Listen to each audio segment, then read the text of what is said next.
President Zelensky updated allies on the situation on the battlefield and Ukraine's most urgent needs. Since the start of Russia's full-scale invasion, NATO allies have provided Ukraine with unprecedented support, including tens of billions of euros in military aid. Ukraine has had a difficult winter and spring. Gaps and delays in the provision of military support have had real consequences on the battlefield. And Ukrainians have shown remarkable courage and tenacity in holding the line. But we cannot and will not allow this to happen again.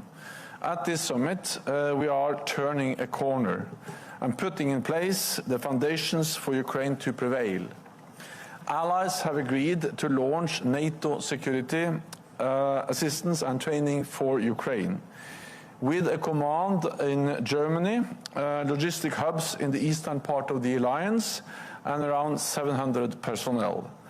NATO will coordinate the training of Ukrainian forces at facilities in allied countries, plan and coordinate the provision of donations, manage the transfer and repair of equipment, and provide support to the long-term development of Ukraine's forces. Allies have also agreed a major financial pledge to Ukraine with a minimum baseline of 40 billion euros within the next year, and to sustain our support for Ukraine to prevail. We will review this level at forthcoming summits to ensure that our support continues to meet Ukraine's needs. Europeans are more than matching the overall US support for Ukraine. This pledge will ensure greater burden sharing of military support too. It will also provide Ukraine the reliable support it needs to deter and defend against future Russian aggression now and in the future. At the summit, allies have made further announcements of immediate military aid, including critical air defense. And more allies have signed bilateral security agreements with Ukraine, bringing the total to more than 20. We have taken further steps to deepen Ukraine's interoperability with NATO, bolster Ukraine's defense industry, and enhance cooperation on innovation. We have also agreed to establish NATO-Ukraine Joint Analysis, Training and Education Center in Poland. All of this support will make Ukraine stronger and more capable. In fact, everything we are doing, the command, the pledge, more military aid, more security agreements, and improved interoperability put in place the foundations for Ukraine to prevail. And they serve as a bridge to NATO. Allies have agreed that as Ukraine continues necessary reforms, we will support them on their irreversible path to membership. Today, we send a strong message of unity and resolve to Moscow, that violence and intimidation do not pay, and that Ukraine can count on NATO now and for the long haul. Today, in our meeting, we also met with our Indo-Pacific partners. China has become a decisive enabler of Russia's war against Ukraine through its No Limits partnership and support for Russia's defense industrial base. This includes the transfer of dual-use materials such as weapon components, equipment, and raw materials. We agree that China cannot continue to fuel the largest military conflict in Europe without this impacting Beijing's interests and reputation. Other authoritarian states, such as Iran and North Korea, are also supporting Russia's war with drones, ammunition, and more. This makes it even more important that we work closely with our like-minded partners in the Indo-Pacific. So we launched new cooperative projects on disinformation, cybersecurity, and artificial intelligence, as well as support to Ukraine. We discussed expanding the scope of our defense industrial cooperation and how to improve intelligence sharing. These are all important steps because we see all too clearly that what happens in Europe matters for Asia, and what happens in Asia matters for Europe. And in this more dangerous world, we must stand together to defend our shared security interest and uphold our shared values. With that, I'm ready to take your questions. Okay, thank you. I'll begin with Polish news agency. Go ahead, second row. Good morning. Dominika Czasic, Telewizja Republika, Polish television. I would like to ask you for a comment on the recent exercises of Belarus and China close to Polish border with Belarus, which is extremely dangerous, especially that since 3 years Poland is facing attacks from the illegal migrants encouraged by Belarus. Could you comment, please? Chinese Minister of Foreign Affairs told only that Poland and Belarus should to find some diplomatic solution. And if I may add something, I think that not only in my personal name, I would like to thank you for all cooperation with media, with journalists, and for all those 10 years. Thank you very much. Thank you. The Chinese exercise together with the Belarusian forces in Belarus is part of a pattern. It just confirms how authoritarian regimes are aligning more and more, and also how China is coming closer to NATO in Europe, in Africa, in the Arctic, and elsewhere. So this fits into the pattern we have seen, also with a closer alignment between China and Russia, but now also China and Belarus. And of course it also fits into the pattern of authoritarian powers working closer together in supporting Russia's war of aggression against Ukraine, a neighbor to Belarus.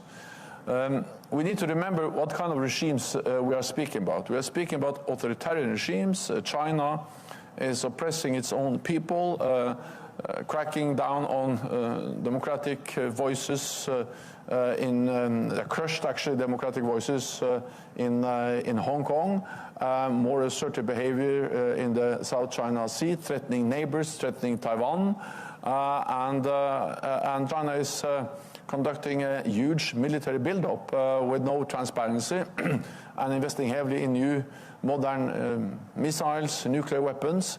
So again, the fact that they are aligning more and more with Russia, with Belarus, just fits into this broader picture of authoritarian powers working together.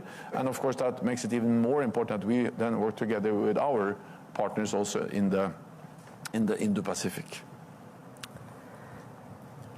Okay, we'll go to the gentleman in the fourth row. third chair. Hi, my name is Rami Gabr. I'm working for Al Qahira News TV, Egyptian TV.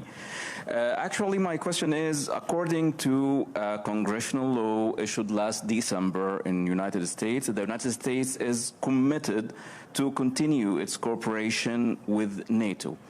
So from the side of the alliance, is there any plans to deal with any changes in power in the United States? I mean the elections in next November, and also on the other side of the North Atlantic. There are some changes we are seeing now in Europe with some right-wing parties are getting some gains in the elections. So if the NATO in general has a plan to deal with all these changes in the both sides of the Atlantic? Well, NATO celebrates its 75th anniversary this year, and throughout our history we have had many changes of governments and many different political parties in the leadership of the different allied countries. And often there has been concerns about whether new governments, new political parties will support NATO. And of course in democracies you don't have any guarantees, but the reality is that NATO has proven extremely resilient, because every time they have a new party or a new government, they realize that every NATO ally is safer in NATO than outside NATO. NATO is in the security interest of all allies to stand together. And I expect that to continue to be the case because it is good for North America to have a strong NATO. It's good for Europe to have a strong NATO.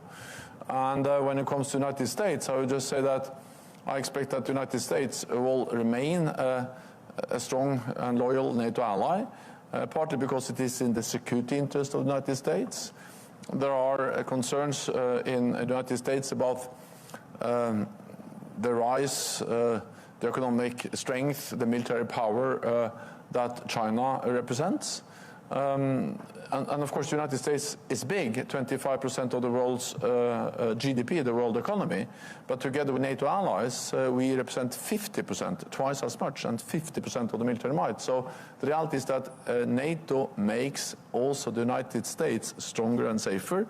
And this is a strong argument for the United States to continue to support and to remain a loyal and committed NATO ally. There's also very strong bipartisan support in the United States, according to opinion polls, but also in the US Congress. And then thirdly, the main criticism from, for instance, former President Trump has actually not mainly been against NATO. It has been against NATO allies not investing enough in NATO, and this has fundamentally changed. When we made the pledge in 2014 to invest more in defense, only 3 allies met the NATO guideline of spending 2% of GDP. Now 23 allies. So the clear message from the United States has had an impact.